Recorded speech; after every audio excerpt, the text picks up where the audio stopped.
અદ્રશ્ય પણ છે બધે ને અદ્રશ્ય પણ રહસ્ય કેવું ગહન પ્રભુ તારું, રહસ્ય કેવું ગહન પ્રભુ તારું, રહસ્ય કેવું ગહન પ્રભુ તારું। આ જગતના નાથ જગન્નાથ જેના અનેક રહસ્યોથી ભરેલા આ સંસારની અંદર આ સંસાર છે અને આ સંસારને આપણે જોઈ શકીએ છીએ। બિલકુલ સુનિલભાઈ, અને જે રીતે એક રાજા જ્યારે પોતાના એક અલગ જ પહેરવેશમાં આવતા હોય છે, આજે કદાચ મુખ્યપ્રધાન ભૂપેન્દ્રભાઈ પટેલ પણ એક એ જ રીતે રાજાના પહેરવેશમાં આવ્યા હોય તે રીતે લાગી રહ્યું છે। પાઘડી પહેરી છે અને સાથે જ કેસરી રંગનો ખેસ પણ, જે ભગવો રંગ એ ભક્તિનો રંગ માનવામાં આવતો હોય છે, અને આ જ રંગ સાથે તેમને પાઘડી પહેરી છે। ભગવાન જગન્નાથના રથ ઉપર તેઓ આવીને ભગવાન જગન્નાથને પ્રણામ કરીને તેમના ગળામાં પુષ્પહાર પહેરાવી રહ્યા છે, સાથે જ મહારાજ પણ તેમની સાથે છે। અને બસ હવે થોડી વારમાં પહિંદ વિધિની શરૂઆત થશે। પુરીમાં પણ આ રીતે શરૂઆત થઈ હતી કે જ્યારે ઇન્દ્રદ્યુમ્ન રાજા ભગવાન જગન્નાથને જોવે છે અને રથયાત્રા નીકાળવાની હોય છે, પહેલાં ખૂબ જ ભાવ વિભોર થઈ જાય છે અને હાથમાં સોનાની સાવરણી લઈને તે રથની આગળનો માર્ગની સફાઈ કરતા હોય છે।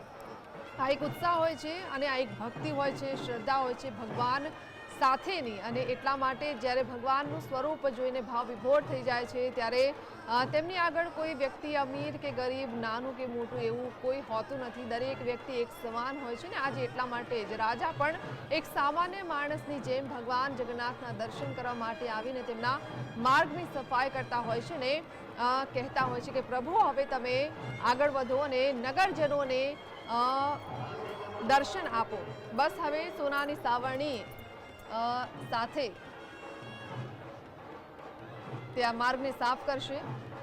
એમની સાથે એક થાળું છે અને આ થાળામાં સોનાની સાવરણી રાખી છે, ભગવાનના દર્શન કરે છે અને હવે આ સોનાની સાવરણીથી એ માર્ગની સફાઈ કરશે અને ભગવાનને કહેશે કે હવે તમે રથને લઈને આગળ વધો ને આખા નગરવાસીઓને તમે દર્શન આપો। નગરવાસીઓ પણ આતુરતાથી રાહ જોતા હોય છે। આ પહિંદ વિધિ બસ હવે તેની શરૂઆત થશે। પુરીમાં જે આ પહિંદ વિધિ થતી હોય છે તેને છેરા પહેરા તરીકે કહેવામાં આવે છે।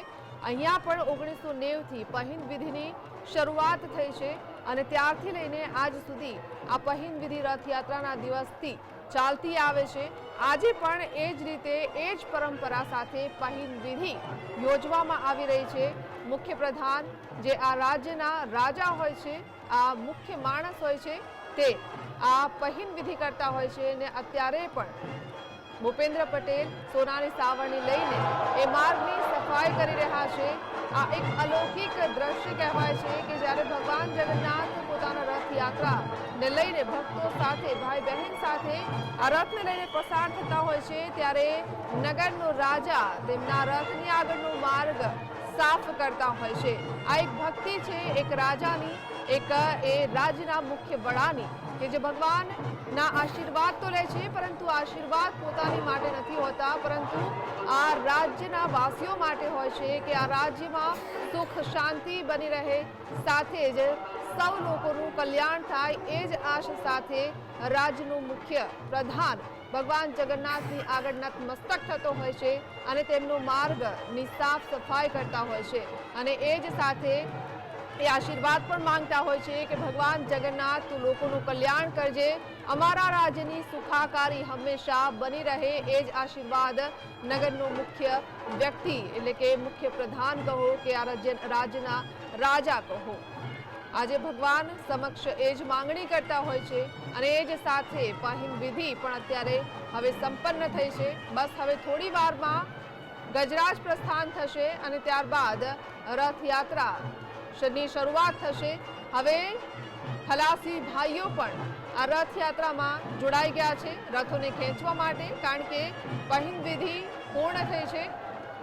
પહિંદ વિધિની પૂર્ણતા સાથે હવે નગરનો રાજા અને ગુજરાત રાજ્યના મુખ્યપ્રધાન ભૂપેન્દ્રભાઈ પટેલ આ દોરડા વડે ભગવાનના રથને ખેંચશે અને ત્યાર પછી ભગવાનને કહેશે કે ભગવાન હવે તમે આખા નગરજનને આશીર્વાદ આપો, દરેક લોકોને તમે આશીર્વાદ આપો જે આ ક્ષણની રાહ જોઈ રહ્યા છે તે તમામ લોકોનું તમે કલ્યાણ કરો. અત્યારે મુખ્યપ્રધાન ભૂપેન્દ્રભાઈ પટેલ સાથે અન્ય નેતાઓ પણ આ રથને એક રસ્તીથી ખેંચી રહ્યા છે અને તેનું પ્રસ્થાન કરાવી રહ્યા છે.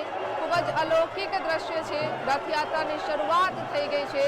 આ દોરડાને ખેંચતા જ રથયાત્રાની શરૂઆત થઈ ગઈ છે. નિજ મંદિરથી હવે આ રથ બહાર નીકળી રહ્યો છે અને ભગવાન જગન્નાથ સ્નેહભાઈ ભગવાન જગન્નાથનું અત્યારે મુખ જય જયકાર સુંદર થઈ લાગી રહ્યો રહ્યું છે. જય જયકાર અને થઈ રહ્યો છે અને હસી રહ્યા હોય ને એવું પ્રતીત થાય છે કે ભગવાન પણ જાણે ખૂબ જ ખુશ છે અને નગરજનોને આશીર્વાદ આપવા માટે તે પણ હસતા મોઢે ભાઈ બહેન સાથે નિજ મંદિરથી બહાર નીકળી રહ્યા છે. ભગવાનનો જય જયકાર થઈ રહ્યો છે અને કલિકાલ